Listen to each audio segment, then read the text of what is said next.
ഈ യേശുക്രിസ്തു അതിലുണ്ട്, ഈ ശിഷ്യന്മാരും അതിലുണ്ട്. യേശുക്രിസ്തു ഉറങ്ങുകയായിരുന്നു.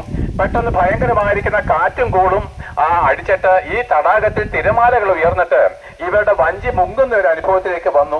ഇവർ കഴിയുന്നിടത്തോളം അവരുടെ ആരോഗ്യം മുഴുവനും എടുത്ത് തുഴഞ്ഞ് നീങ്ങിയെങ്കിലും ആ വഞ്ചി മുങ്ങുമെന്ന കാര്യം ഉറപ്പായി അക്കരെ ചെല്ലത്തില്ല.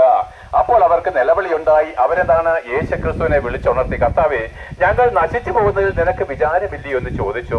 കർത്താവ് എഴുന്നേറ്റ് കാറ്റെ അടങ്ങുക, കടലെ ശാന്തമാകുക എന്ന് പറഞ്ഞ സെക്കൻഡിൽ ആ കാറ്റും അടങ്ങി, കടലും ശാന്തമായി. ആ വള്ളം സമാധാനത്തോടെ യാത്ര ചെയ്യാണ്.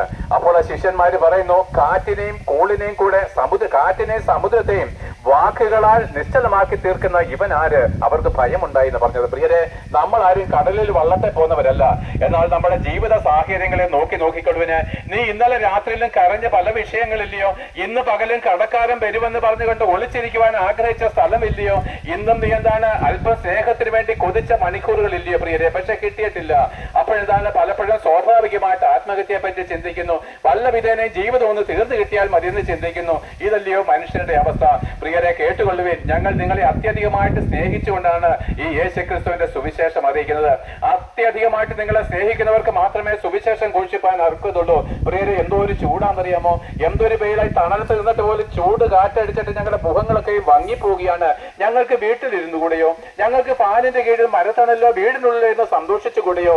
എന്തിനാണ് ഈ തെരുവോരങ്ങളിൽ ഞങ്ങൾ കടന്നു വന്നിരിക്കുന്നത്? ഈ അസഹ്യമായിരിക്കുന്ന ചൂടിൽ നിന്ന് ഞങ്ങൾ പ്രസംഗിക്കുന്നത് എന്തിനാണ്? പ്രിയരെ, പ്രസംഗത്തിന്റെ അവസാനം വരെ കേട്ടുകൊള്ളുവിന്. നിങ്ങൾ ഹിന്ദുവോ ക്രിസ്ത്യാനിയോ ആരെങ്കിലും ആയിക്കോട്ടെ, പക്ഷെ ഇന്നലെ ജനിക്കുകയും നാളെ മരിച്ചു പോവുകയും ചെയ്യുന്ന കഠിനമായിരിക്കുന്ന ദുഃഖഭാരം ചുമന്നു കൊണ്ടുപോകുന്ന നിസ്സഹായവശരായിരിക്കുന്ന മനുഷ്യരാണ്.